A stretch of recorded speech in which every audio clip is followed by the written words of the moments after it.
지난주에 말씀드린 것처럼 이 로마서 1장은 그 대상이 이 하나님을 알지 못하는 사람, 하나님을 마음에서 이 쫓아내버린 이방인들을 겨냥해서 쓴 책이고, 여기에 반해서 로마서 2장은 그 대상이 유대인들, 다시 말해가지고 나 하나님 잘 믿는다, 그렇게 자기는 하나님 잘 믿는 것처럼 생각하지만 그 마음에 복음을 거부하는, 이 복음이 없는 유대인들을 겨냥해서 쓴 책이다, 이렇게 제가 설명을 드렸는데요. 그러다 보니까 이제 로마서 2장에 들어가서 보면은 2장 1절부터 3장 8절에 이르기까지 이 유대인들의 문제점들을 아주 신랄하게 지적하는 내용들이 열거되는 것을 볼 수가 있습니다. 근데 제가 이 2장 말씀을 묵상하다가 문득 발견한 게 뭐냐 하니까요, 이렇게 수없이 열거되는 많은 이 유대인들의 문제점들이 지적이 되는데 그 중에 가장 먼저 지적되는 게 뭐냐? 2장 1절을 한번 보십시오. 그러므로 남을 판단하는 사람아, 누구를 막론하고 내가 핑계하지 못할 것은 남을 판단하는 것으로 내가 너를 정죄함이니 판단하는 내가 같은 일을 행함이니라. 제일 먼저 지금 지적되는 유대인들의 문제점이 뭐라고 그럽니까? 남을 판단하는 태도, 남을 비판하는 태도, 이게 문제라고 가장 먼저 지적하는 겁니다. 제가 이 내용들을 묵상을 하다가 든 생각이 뭐냐면은, 그 유대인들이 가지고 있는 많은 문제점들이 있었는데 하필 가장 먼저 남을 비판하고 판단하는 이걸 가장 먼저 지금 여기에 피력하고 있을까? 혹시 이게 하나님의 관점으로 보시기에 우리는 대수롭지 않게 생각하니까 남을 비판하고 수군거리고 판단하지만 하나님의 관점으로는 이게 생각보다도 중요한 문제로 그렇게 여기시는 건 아닐까? 제가 이런 생각을 하다가 보니까요, 아니나 다를까 로마서 14장 10절에 판단과 관련해서 심각한 말씀이 있더라고요. 내가 어찌하여 내 형제를 비판하느냐, 어찌하여 내 형제를 업신여기느냐, 우리가 다 하나님의 심판대 앞에 서리라. 야, 이게 남을 비판하고 정죄하는 게 이게 우리 생각보다 좀 심각한 거 아닙니까? 그러고 보면은 제가 앞에서 로마서 1장 29절서부터 하나님을 그 마음에 두기를 싫어하는, 하나님을 쫓아내버린 그런 인생들에게서 나타나는 수많은 그 죄악의 열매들이 쭉 열거되는 그 말씀들 가운데 어떤 항목이 나오느냐 보니까 수군수군하는 자요, 비방하는 자요. 그래서 제가 이거를 보면서 이 수군수군하고 비방하는 이것들은 이게 하나님 없는 이방인들이 하는 짓인데, 오늘날 이 교회를 들여다보면은 이 이방인이 하는 짓이라고 하는 이 수군수군하고 비방하고 하는 이런 일들이 이 교회 안에 난무하고 있는 이게 뭘 의미하느냐? 제가 이걸 보면서 깨닫는 게 뭐냐면은요, 예수 믿는다고 하는 우리가요, 은혜 아래 흠뻑 젖으면 우리 굉장히 고상한 사람이 되는 걸 느낍니다. 그러나 은혜를 못 받으면, 하나님의 은혜와 단절이 되면 단절될수록 우리가 예수 안 믿는 사람보다도 훨씬 더 저질이 되는 그런 걸 참 많이 느껴요. 저 자신을 놓고 봐도 그렇습니다. 제가 그 목사라고 하는데도요, 제 스스로를 이렇게 돌아보면은 참 은혜 아래 흠뻑 젖을 때는요, 제가 막 정말 저 스스로가 느끼기에도 이게 막 천사 같을 때가 있습니다. 안 믿으시는데요, 저도 간혹 그렇습니다. 그런데 제가 목사인데도 불구하고 은혜의 공급을 못 받으면은요, 제 스스로 생각할 때 이게 무슨 목사야 이게? 어떻게 목사가 이런 저급한 생각에 빠질 수 있냐? 여러분은 모르시지만 저는 저니까 그걸 아는 거 아닙니까? 그래서 제 인격이 있다면, 제게 여러분이 흠모할 만한 어떤 그리스도의 어떤 그 닮은 뭐가 있다면 그건 저에게서 나오는 게 아니고 은혜의 힘이에요. 그래서 여러분, 자연인 목사는 절대로 믿으시면 안 됩니다. 목사 믿었다가 피 본 사람이 한 줄이 아니잖아요. 저 믿으시면 안 돼요. 제가 어떻게 돌변할지를 모르는 것은 그 원천이 저 내면에서 나오는 게 아니고 은혜의 공급이 있을 때에 목사가 목사다워지는 거예요. 그렇기 때문에 여러분, 자꾸 여러분이 지금 수군하기 좋아하고 수군수군하고 비방하기 좋아하고 남 헐뜯는 일에 시간을 자꾸 쓰고 카톡으로 막 그런 일을 하고 계십니까? 여러분이 지금 영적으로 문제가 있는 거예요. 그 절대로 정상이 아니에요. 그래서 오늘 이제 이 부분에 대해서 좀 살펴보려고 하는데요. 근데 여러분, 여기서 한 가지 이 본문 말씀을 가지고 오해하시면 안 되는 게 뭐냐면은, 지금 이 본문 말씀은요, 유대인들이 비판하고 판단한 그 자체를 가지고 지적하고 있는 게 아니라는 거예요. 오히려 구약의 그 선지서 같은 데 보면은 비판하고 정죄하지 않는 거를 가지고 얼마나 신랄하게 꾸지람하시는 대목이 많습니까? 예를 들면은 이사야 56장 10절을 보십시오.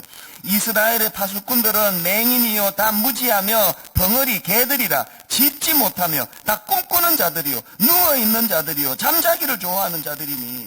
지금 백성들이 타락하고 변질해 있는데 지도자들이 그냥 눈이 어두워가지고 그것을 꾸짖지 않고 비판하지 않는 이것을 가지고 무섭게 지금 이 벙어리 개 같은 존재라고 이런 무서운 지적을 하고 계시는 거예요. 그렇기 때문에 여러분, 우리는 이 비판 자체를 금해서는 안 됩니다.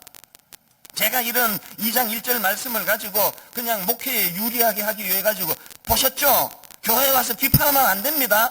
특히 주의 종은 비판하면 안 됩니다. 특히 담임 목사는 함부로 건들다가는 저주가 임합니다. 내가 만약에 이렇게 설교를 만약에 하시면 여러분은 그거를 막 벌벌 떨면서 아멘 하시면 안 돼요. 그건 노맨이지, 노맨. 말도 안 되는 설교를 하니까. 아닙니다. 건강한 교회일수록 건강한 비판이 필요해요.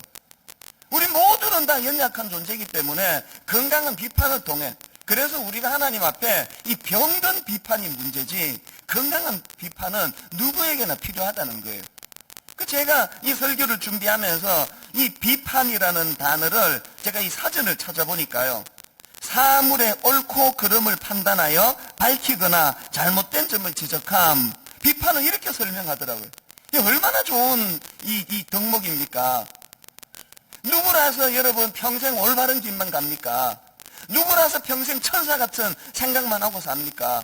실족하고 자빠지고, 목사 아니라면 목사 할아버지라도 엉뚱한 길로 빠지고, 이러기 때문에 인간은 비판이 필요하다는 거예요. 여러분, 엄밀히 보면은 지금 로마서 2장에서 바울도 유대인들을 향하여 무지막지한 비판을 가하고 있는 거 아닙니까? 이 비판 자체가 잘못된 게 아니고 이 병든 비판, 이게 문제라는 겁니다. 그렇기 때문에 우리가 이 올바른 의미에서의 비판, 사물의 옳고 그름을 판단하여 밝히거나 잘못된 점을 지적해주는 좋은 비판자들이 우리 주변에 있다면 그건 복된 거예요. 우리 교회 부교역자들은 다 알고 있지만요, 저는 무슨 일로 교역자들이 회의 자료를 가지고 찾아오든지 저는 항상 대화의 마지막은 기승전 결이 뭔지 아십니까? 마지막으로 나가기 전에 묻는 게 이거예요. 혹시 당신이 가까이서 보기에 내가 그 목회하는 목회자로서 잘못하는 건 뭐 없나? 그 지적해 줄 건 뭐 없나? 또 내가 지금 로마서를 하고 있는데 혹시나 지금 로마서의 설교를 잘못하는 거는 없나? 이걸 이제 꼭 물어요. 오래 우리 교회에 있었던 교역자들은 뭐 이제 회의할 것 가지고 오면은 마지막 네 번째 질문을 자기가 생각하고 온대요. 심지어는요, 원래 지금 신학교 처음 들어간 완전히 햇병아니 우리 전도사님을 만나도 내가 마지막에 묻는 건 이거예요. 내 설교를 좀 지적해봐라. 당신 지금 신학 공부하고 있지 않느냐? 그러면요, 대부분의 신학생들은 나 긴장을 해요. 막 긴장을 하면서, 아니 제가 어떻게 목사님 설교를 비판을 하겠습니까? 그러면 끝에는 또 다 해요. 물으시니까 마지못해 드리는데요. 그러면서 목사님은 이렇게 하시면 좋겠다고. 저희 교회는 일부 예배가 마치고 나면은요, 교역자들이 3명, 4명씩 저에게 메일이 와요. 비판의 메일이 와요. 그 본문을 그렇게 해석하시면 됩니까? 그렇게 메일에, 아까 1부 마치고도요, 2명인가 3명인가 메일이 와서 그거를 제가 보다가 나중에 2부 예배 마치고 전화 통화하면서 같이 이걸 의논을 했습니다. 어떨 때 보면은 그 기분이 좀 안 좋을 수 있잖아요. 이게 담임 목사님이 설교를 했는데 그 설교에 가지고 비판을 하다니. 그러나 저는 한 번도 그렇게 생각해 본 적이 없습니다. 오히려 너무너무 고마운 거예요. 그러면 교육 전도사가 비판하면 어떻고 내 선배 목사님이 비판하면 어떻습니까? 누가 비판을 하든지 간에 그 비판을 통해서 내가 성장하고 또 잘못된 걸 교정할 수만 있다면 이거 얼마나 유익한 거냐는 거예요. 그래서 저는 분당 우리 교회 성도님들이 교회를 사랑하신다면 또 저를 아끼신다면 건강한 이 비판, 이 병든 비판 말고 이 건강한 비판을 더 많이 하셔야 된다고 그런 생각을 제가 하고 있습니다. 자, 그렇다면 중요한 게 그럼 뭐가 병든 비판이고 그럼 뭐가 건강한 비판이냐, 뭐 많은 설명을 드릴 수 있지만 저는 오늘 본문에 나와 있는 말씀을 기준으로 해가지고 이제 병든 비판이 뭐냐 한 두 가지를 정리해 봤고요, 건강한 비판이 뭐냐 한 두 가지를 정리해 봤습니다.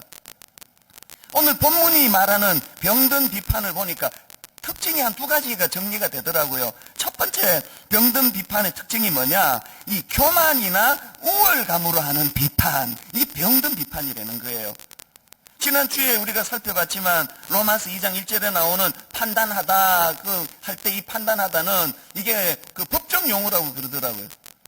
자기는 재판장의 자리에 서고 상대방은 죄인의 자리에 앉혀가지고 그렇게 행하는 비판, 이게 병든 비판이라는 거예요. 그 당시 유대인들은 자기들은 하나님의 택함을 받은 선민의식, 이게 너무 강해가지고 자기 민족 외에는 나머지는 다 이방인들은 그 인간도 아니에요.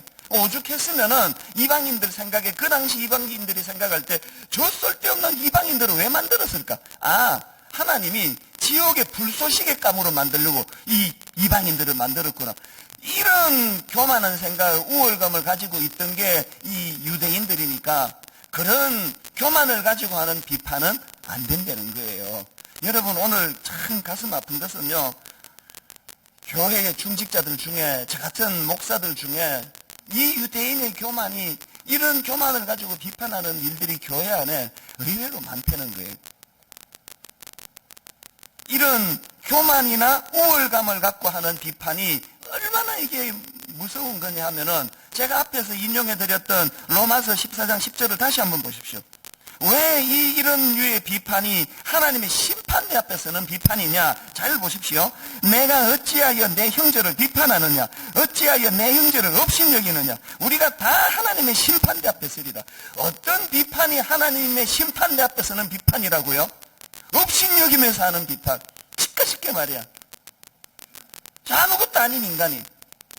여러분, 우리가 남을 비판하는 게 문제가 아니고 이런 그 우월감, 이 교만을 가지고 하는 비판, 이 위험하다는 것입니다. 그런가 하면 두 번째로 병든 비판의 특징이 하나 더 있는데요, 자기 자신에게는 적용하지 않는 비판이 그것입니다. 로마서 2장 1절을 한번 보십시오.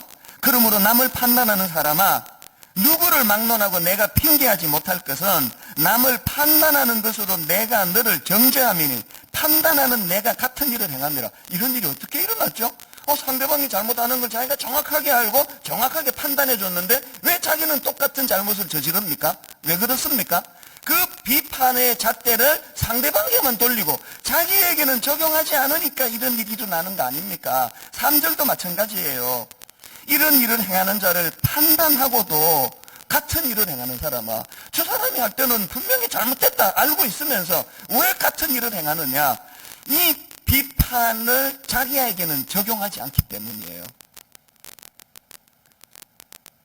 그 책 중에 내 인생의 멘토가 되어준 한마디, 이런 제목의 책이 있는데요, 그 책에 보면은 프랑스 작가입니다. 주일 르나르라는 분이, 이 작가가 한 말을 인용하는 대목이 나오는데 한번 들어보십시오. 타인의 결점을 눈으로 똑똑히 볼 수 있는 것은 바로 우리들 자신에게도 그런 결점이 있기 때문이다. 이 짧지만 참 의미 있는 거 아닙니까? 그 결점이 내게 없다면, 그게 뭔지를 모른다면 상대방의 결점이 그렇게 잘 보이겠냐고요. 내가 그 결점을 행하기 때문에 익숙하니까 비판할 수 있는 거 아닙니까? 그렇기 때문에 여러분, 우리가요, 누구를 비판할 때 항상 우리는 그 비판을 자기에게도 적용을 해야 합니다. 너 그렇게 하면 안 된다 이야기하면서 그게 돌아가지고 내 귀에도 들려진다는 거, 이걸 기억해야 된다는 거예요. 이게 왜 중요합니까? 여러분, 왜 자기 자신에게는 적용하지 않는 상대방만 타겟으로 하는 비판이 이게 왜 위험하냐? 제가 설명을 드릴게요.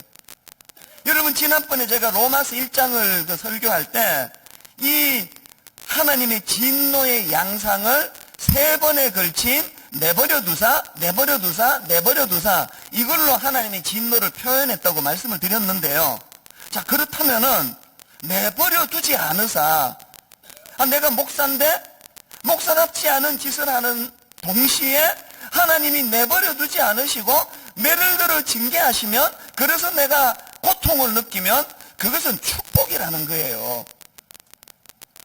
아무리 타락한 짓을 하고 저질러도 들키지도 않고 고통도 없고 하나님의 매도 없고 그러면 끝에 가서 완전히 이거는 말로도 알 수 없는 수치의 자리에 빠지는 거 아닙니까? 그렇기 때문에 여러분, 하나님이 여러분에게 매를 드신다면 그건 축복이에요. 변장하고 찾아온 축복, 이게 예수 믿는 사람들이 겪는 고난입니다.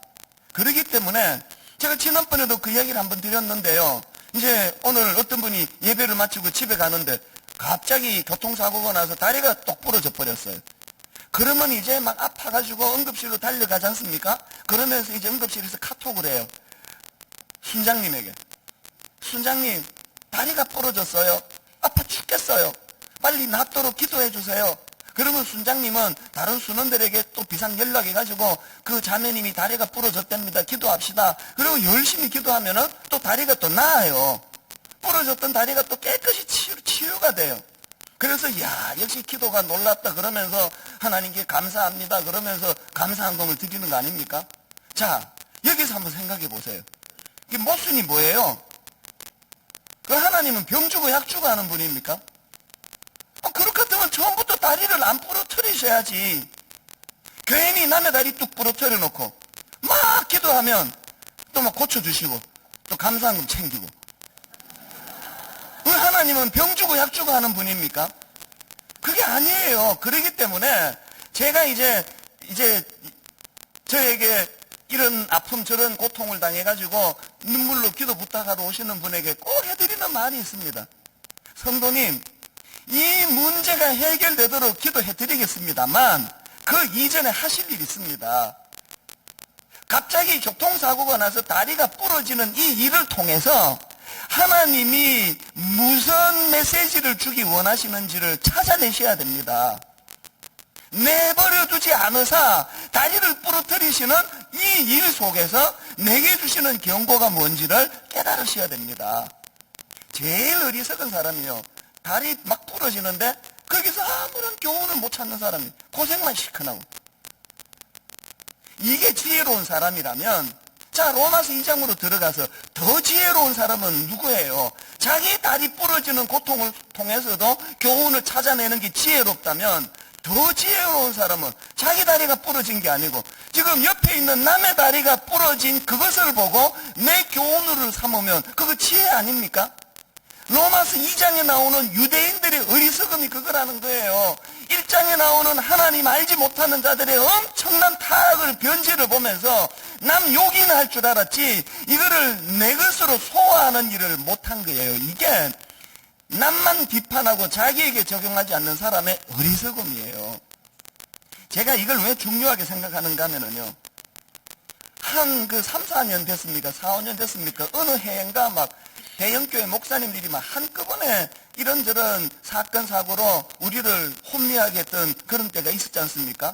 그렇게 유명한 어떤 목사님이 갑자기 성추행을 해가지고 실족하는 이런 일이 있고, 또 좀 있으니까 어느 목사님이 또 그 교회 공금 문제를 뭐 어떻게 했는지는 모르지만 그렇게 하다가 막 또 감옥으로 가시고 막 이런 일도 일어나고 그래서 혼미했던 적이 있습니다. 그래서 그때는 우리 목회자들은 335 그 문제를 이야기를 많이 했습니다. 그리고 비판을 많이 했습니다. 비판해야죠.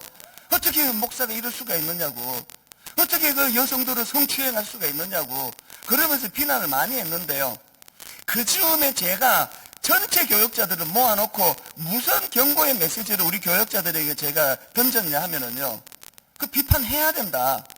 다시는 이런 일이 일어나지 않도록 이거는 일벌백계 하는 건 맞다. 그러나 비판만 하고 있으면 안 된다.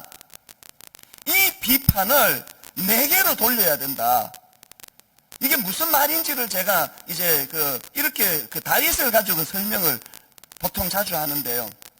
자, 여러분, 이제 성경을 하나님이 왜 주셨습니까?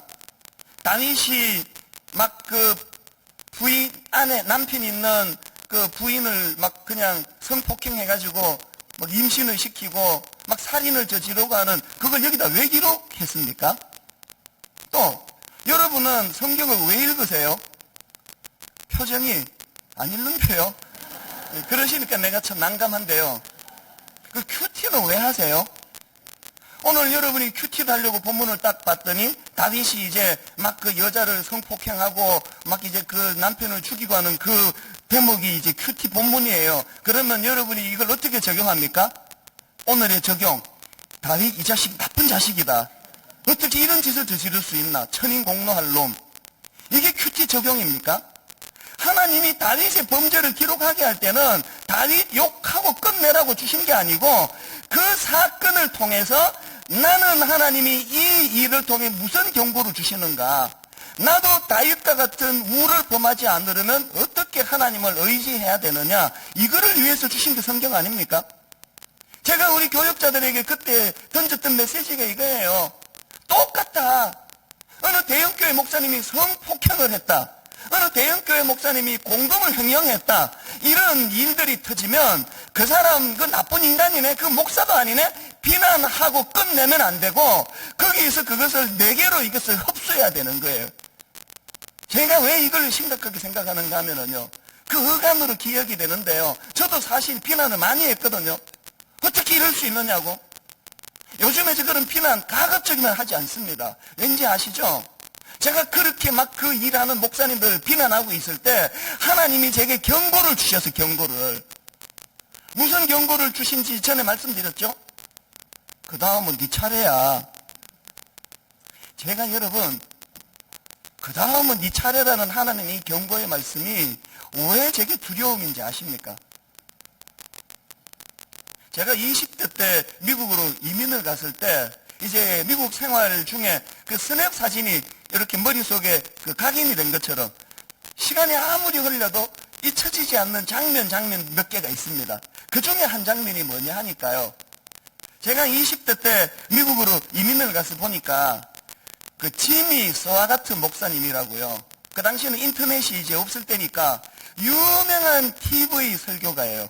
막 굉장히 인기가 미국 전역에 이분은 뭐 알려진 그런 유명한 목사님인데요. 그게 86년도인지 언젠지 기억이 제가 가물가물한데요. 이 목사님이 무슨 일을 했느냐? 그 동료 목사님 중에 마빈 고먼이라는 목사님이 있는데 이 유명한 지미 스와가트 목사님이 동료 마빈 고먼 목사님이 불륜 장면을 알게 된 거예요. 목사가 그런 일 하면 안 되잖아요. 그래서 당연히 지미 스와가트 목사님이 그 동료 마빈 고먼 목사님을 교단에 고발을 해가지고 그 일로 마빈 고먼 목사님이 이제 교단에서 쫓겨났습니다. 이런 일이 일어났는데요. 내 머리에 각인된 게 뭐냐 하면은요, 그렇게 하고 몇 년이 지났는데 이번에는 무슨 일이 일어났느냐? 동료 목사의 성범죄를 고발했던 지미 스와가트 목사님이 자기가 성매매하는 어떤 여성하고 모텔로 들어가다가 들통이 나가지고 그래서 이제 교단에서 쫓겨나고 방송 설교 더 이상 못하고 그런 비참한 자리에 빠졌는데 내 머릿속에 각인된 한 장면이 뭔지 아십니까? 지미 스와가트 목사님이 우연히 TV를 보는데 이분이 TV에 나와가지고 막 눈물을 흘리면서 I'm a sinner 이 장면이 잊혀지지가 않아요. 나는 죄인입니다. 눈물을 줄줄 흘리면서 그렇게 탄식하던 그 장면이 내 머릿속에 각인이 되어 있는 거예요. 자, 여러분, 몇 년 전에 자기 동료 마빈 고먼이라는 목사가 해서는 안 되는 불륜의 짓을 저지르는 것을 자기가 목격하고 이것을 정죄하고 비판할 때 그 비판을 그 동료 목사에게만 돌리지 말고 자기 자신에게도 돌렸더라면 몇 년 뒤에 이 수치는 피할 수 있을 거 아닙니까? 당연히 지미 스와가트 목사님이 더 유명하다가 보니까 그 동료 마빈 고먼 목사님보다 훨씬 더 수치의 자리에 더 깊이 빠지더라고요. 오늘 우리가 남을 비판하기는 좋아하면서 여러분 그 비판의 잣대를 자기에게는 적용하지 않는 것이 얼마나 어리석은지를. 그래서 여러분 옆에 형제가 다리가 부러져도 이걸 가지고 하나님은 내게 무슨 말씀을 주실까?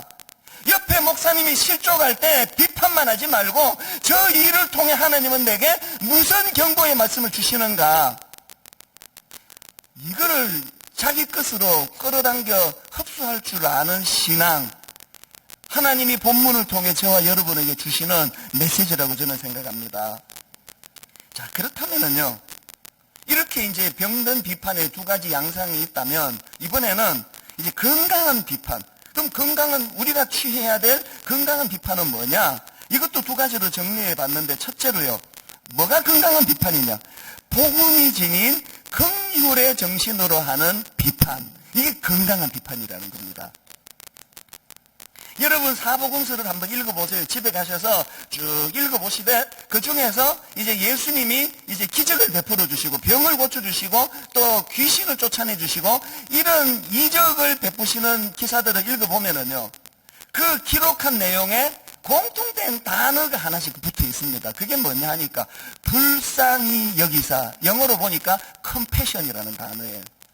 자, 한번 보시겠습니까? 몇 구절만 보여드릴게요. 누가복음 7장 13절, 주께서 과부를 보시고 불쌍히 여기사 울지 말라 하시고, 마태복음 20장 34절, 예수께서 불쌍히 여기사 그들의 눈을 만지시니 곧 보게 되어 그들이 예수를 따르니라. 마태복음 14장 14절, 예수께서 나오사 큰 무리를 보시고 불쌍히 여기사 그 중에 있는 병자를 고쳐 주시니라. 마가복음 1장 41절, 예수께서 불쌍히 여기사 손을 내밀어 그에게 대시며 이르시되 내가 원하노니 깨끗함을 받으라 하시니. 여러분, 시간이 없어서 다 더 이상 못 읽어드리지만요, 예수님이 이 땅에 오셔서 치유해 주시고 병을 고쳐주시고 귀신을 쫓아내 주시는 그 모든 주님의 그 동력에는 그 일로 고통하는 인생을 향한 불쌍히 여기사. 여러분, 이게 복음 되신 예수님이라면 우리가 남을 비판할 때 무슨 정신으로 해야 되겠습니까? 영어 성경에 이 부분이 컴패션으로 나오는데, 이 컴패션이 뭐와 뭐가 구성이 된 합성입니까? 컴패션 할 때 이거는 함께, 이런 뜻을 가진 단어 아닙니까? 그리고 패션은 뭐예요? 고통이에요. 그러니까 우리가 남을 비판할 때 어떤 마음으로 저 사람이 지금 역길로 나가고 타락의 길로 나가고 변질한 걸 비판할 때 그 비판 속에 그 형제에 대한 고통, 아픔을 느끼는 이 아픔으로 다가가는 게 건강한 비판이라는 거예요. 오늘 교회 안에서 난무하는 비판은 이 컴패션, 이 불쌍히 여기사가 담겨있지 않은 비판이 대부분입니다. 이게 가슴 아픈 일 아닙니까? 그래서 저는 늘 그 주님 앞에 구하는 것이 몇 가지 있는데 그 중에 하나가요, 제가 많은 우리 부목사님들을 섬기다 보니까 비판해야 될 때가 많아요. 담임 목사 역할이 그거 아닙니까? 화요일마다 지적하고 야단치고 이런 일이 많습니다. 그래서 하나님께 뭘 구하느냐? 하나님, 사랑하지 않고는 비판하지 않게 해주세요. 이게 참 실천이 어려워요. 너무너무 어려워요. 그래서 구하고 또 구합니다. 하나님, 사랑하는 마음이 없으면 비판하지 않게 해주세요. 여러분에게 오늘 한 가지 도전을 드릴까요? 여러분, 이번 한 주간 동안 이 복음의 능력, 이 복음이 깃든 이런 삶을 한번 살아보기를 원하십니까? 별로 안 원하세요? 복음의 능력, 십자가의 능력으로 한번 살아보기를 원하십니까? 한 가지 실천하시면 돼요. 뭘 실천하느냐? 한번 따라해 보십시오. 사랑하지 않으면 비판하지 말자. 사랑하지 않으면 비판하지 말자. 저도 한 주간, 여러분도 한 주간 한번 실천해 보시겠습니까? 사랑하지 않으면 비판하지 않겠다는 이 결단, 이 의지 속에 성령님은 우리로 하여금 복음으로 인도해 주시는 은혜를 주실 줄로 믿습니다. 자, 그런가 하면 두 번째로, 어떤 비판이 건강한 비판입니까? 상대방을 깨우치고 상대방을 살리기 위해서 하는 비판, 이게 건강한 비판이라는 겁니다. 지금 바울이 로마서 2장에서 유대인들을 향하여 신랄한 비판을 퍼붓고 있는데 그가 왜 그렇게 할 수밖에 없는가를 로마서 2장 2절에서 이렇게 설명합니다. 어떤 일을 행하는 자에게 하나님의 심판이 진리대로 되는 줄 우리가 아노라. 바울이 왜 유대인들을 그렇게 신랄하게 비판한다고요? 유대인들이 지금 저대로 내버려 두면 저들이 하나님의 심판을 받을 수밖에 없기 때문에 방치할 수가 없는 사랑의 마음으로 신랄하게 비판한다는 거예요. 이 바울의 비판이 유대인들의 비판하고 결정적으로 다른 차이가 있다면 이거 하나예요. 여러분, 우리에게 이 애절한 마음이 있습니까? 오늘날 교회가 병들었다고 생각하는 게요, 교회 안에 이 바울의 애절함, 상대방을 깨우치고 상대방을 살리고자 하는 이런 절박한 마음으로 하는 비판은 눈 씻고 찾아보기가 어려운 게 우리 현실 아닙니까? 자, 그러면 이제 우리가 병든 비판은 뭐며 건강한 비판은 뭐며 이거 알았는데 문제는 뭐예요? 그럼 어떻게 해야 되느냐는 겁니다. 오늘 이거 뭐 필기하고 받아 적고 머리 끄덕거리는 오신 거 아니잖아요. 그럼 어떻게 하면은 이제 내 이 익숙한 병든 비판을 내려놓고 어떻게 하면은 이 건강한 바울의 비판을 나도 받을 수 있느냐? 바울을 보시면 돼요. 바울을 로마서를 기록한. 여러분 다 아시지만 바울이 원래부터 그렇게 건강한 비판자였습니까? 원래부터 그가 사랑의 사도입니까? 아니잖아요. 바울은 악랄한 병든 비판자 아니었습니까? 자기랑 조금만 다르면 잡아 죽이고 포악한 짓을 하고 그랬던 바울이지만 그가 어떻게 그런 놀라운 건강한 비판자로 바뀔 수 있었나? 다메섹 도상에서 복음 대신 예수 그리스도를 만났기 때문 아닙니까? 사도행전 9장 4절 5절을 한번 보십시오. 땅에 엎드러져 들음에 소리가 있어 이르시되 사울아 사울아 내가 어찌하여 나를 박해하느냐 하시거늘 대답하되 주여 누구시니까? 이르시되 나는 내가 박해하는 예수라. 여러분, 건강한 비판자로 덧입을 수 있는 것은 내 노력으로 되는 거 아닙니다. 내 인격으로 되는 거 아닙니다. 자격 없는 자에게 임했던 하나님의 은혜.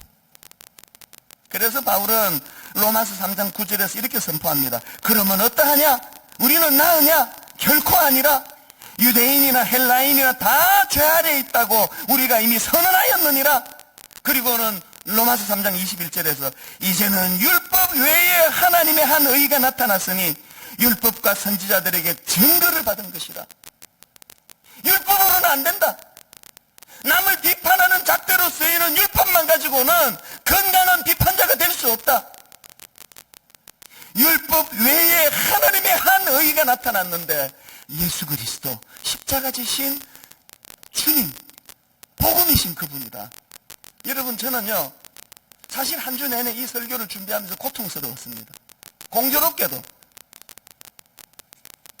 용서할 수 없는 마음, 번민하는 마음이 내 안에 이번 한 주 내내 가득 찼기 때문에 마음이 괴로웠습니다. 실패했습니다. 저는 이 설교할 자격을 잃은 사람이에요. 내가 무슨 낯짝으로 하나님 앞에 이 건강한 비판을 해야 된다는 이 설교를 내가 할 수 있겠습니까? 그래서 저는 은혜를 구하고 또 구하는 거예요. 지난주 내내 내 마음속에 여러분 이 찬양이요, 보소서 주님 나의 마음을 선한 것이 하나 없습니다. 그러나 내 모든 것 주께 드립니다. 사랑으로 안으시고 날 새롭게 하소서. 어떨 때는 눈물이 나고요, 어떨 때는 자격도 없는 게 설교한다는 자괴감이 들고요. 그럴 때마다 주님 앞에 고백하는 거예요. 보소서 주님 나의 마음을 선한 게 하나도 없습니다. 그래서 내 안에 있는 그 무엇을 가지고 건강한 비판자가 되려고 노력하고 몸부림치는 것이 아니라 내게는 주님의 은혜가 필요합니다. 이 가사를 보세요. 그러나 내 모든 것 주께 드립니다. 그 다음에 사랑으로 안으시고 날 새롭게 하소서.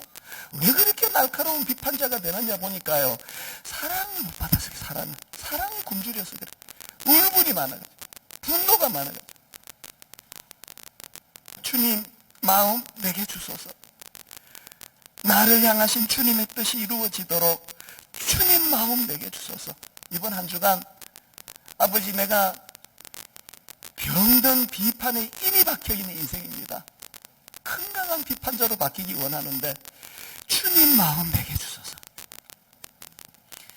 우리 주 예수 그리스도의 은혜와 하나님 아버지의 다함없는 사랑과 성령님의 감동, 감화, 위로, 교통, 충만하심의 역사가 오늘 말씀 마음에 담고 하나님 의지하며 십자가 붙잡고 주님 마음으로 이식받은 새로운 삶을 꿈꾸며 건강한 비판자의 자리로 나아가기로 결단하며 다짐하며 예배하는 모든 주의 자녀들 머리 위에 지금부터 영원토록 함께 하시기를 간절히 축원하옵나이다. 아멘.